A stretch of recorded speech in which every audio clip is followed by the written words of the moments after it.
यदि आपको गोपालन सीखना है तो कहीं और क्यों जाना। हमारी वैदिक गोपालन विद्या ऐप को डाउनलोड करें और गोपालन सीखें। वंदे गो मातरम। जय गो माता। जय भगवान श्री धन्वंतरी। दोस्तों, आप आज बहुत दुख के साथ मैं कह रहा हूँ कि मेरे हाथ में एक न्यूज़पेपर है जो दिव्य भास्कर का है विशेषांक। इसमें कुछ गुजरात के डॉक्टर एसोसिएशन के प्रेसिडेंट ने ऐसा निवेदन दिया है कि जो गोबर साण गौमूत्र इम्यूनिटी बढ़ाने के बदले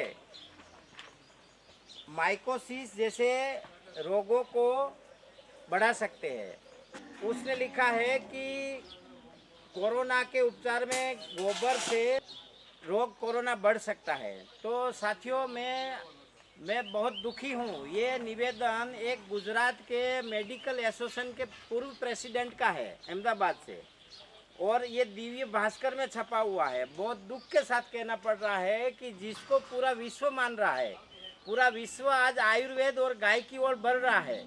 और ये सिर्फ मैं भावनात्मक बातें नहीं बोल रहा हूँ। हमारे गुजरात के जूनागढ़ यूनिवर्सिटी के, आप यूट्यूब में, वेबसाइट में कहीं पर भी देख सकते हैं, गूगल में सर्च करके। हमारे गुजरात के जूनागढ़ सरदार वल्लभ भाई पटेल यूनिवर्सिटी के केमिस्ट डिपार्टमेंट के हेड डॉक्टर बालू गोलकिया ने इसके ऊपर बहुत बड़ा रिसर्च किया है। और इसके ऊपर गोमूत्र से सोना जैसा तत्व, सल्फर, सोना, मैग्नीशियम, जिंक, आयरन, कॉपर ऐसे एलिमेंट्स प्रमाणित किए हैं। तो मैं उनको प्रमाणित मानूं या ऐसे निवेदन वालों को प्रमाणित मानूं? क्योंकि ये तो इसमें सिर्फ लिखा हुआ है कि बढ़ सकता है। ना तो उसने क्लिनिकल ट्रायल लिए हैं, ना तो उसके पास ऑथेंटिक प्रमाण है। मैं जो बोल रहा हूँ, मेरे पास रिपोर्ट है। आप गूगल में सर्च करके देख सकते हैं। डॉक्टर बालू गोलकिया करेंगे तो वर्ल्ड के टाइम्स ऑफ इंडिया जैसे न्यूज़ ने उसको कवरेज दिया है और वो ऑथेंटिक है। मैं सिर्फ बहकाने वाली बात नहीं बोल रहा हूँ। तो कृपया ऐसा निवेदन देके भारतीय समाज और आर्य संस्कृति, हिंदू समाज को बदनाम और गौ माता को बदनाम करने का काम ना करे। और दिव्य भास्कर से भी मेरी अपील है कि जो ऐसे आधार विहीन बातों को न्यूज़ में कवरेज ना दे। इससे लोग बहुत मिसगाइड हो सकते हैं। और मैं गारंटी से कहता हूँ कि जो व्यक्ति नश्य करेगा पंचगव्य घृत का, उसको कोरोना नहीं होगा। जिनको हुआ है उनको भी कवरेज हो जाएगा, ऐसे प्रमाण है मेरे पास। ऐसे मैं आपको रिपोर्ट भी दिखा रहा हूँ। ये भस्म के रिपोर्ट, दही की रिपोर्ट है, दही फंगल में कैसे काम कर सकता है उसकी रिपोर्ट है, गोमूत्र एंटी फंगल कैसे है उसकी रिपोर्ट है।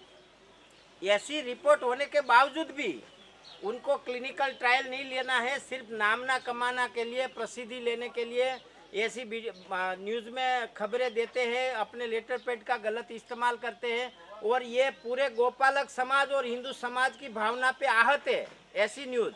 तो कृपया जिन डॉक्टर ने ये न्यूज़ दी है उनको दो हाथ जोड़ के माफ़ी मांगना चाहिए गौ माता की।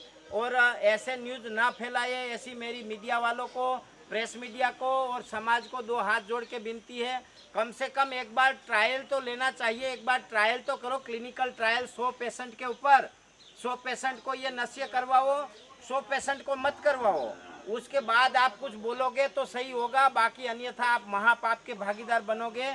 ऐसे न्यूज़ को बढ़ावा नहीं देना चाहिए। बाकी आप देखो, आपको भारतीय समाज ने, भारतीय संस्कृति ने इतना महान बनाया है, तो इसका मतलब ऐसा नहीं कि आप कुछ भी ऐसे स्टेटमेंट देते रहो। और दिव्य भास्कर को भी मेरी दो हाथ जोड़ के विनती है कि ऐसे निवेदनों को कवरेज ना दे जो सही है। यदि उसने क्लिनिकल ट्रायल किए हैं तो मैं उसका आभारी हूँ, जिंदगी भर उसकी सेवा करूँगा। यदि उसने क्लिनिकल ट्रायल नहीं दिए हैं तो ऐसा लिखना बहुत बड़ा पाप है, गौ माता का अपराध है। ये आपको जन्म जन्म तक, 100 जन्म तक छोड़ेगी नहीं, इसका बदला आपको देना ही पड़ेगा।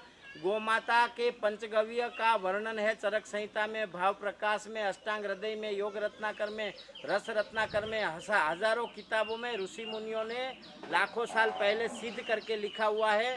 आप ये बताइए मुझे कि ये जो डॉक्टर ऐसा निवेदन दे रहा है, उनको मैं ये पूछना चाहता हूँ कि 500 साल पहले आपकी चिकित्सा कहाँ थी? शल्य चिकित्सा थी, सुश्रुत संहिता थी, उसके आधार पे शस्त्र चिकित्सा होती थी।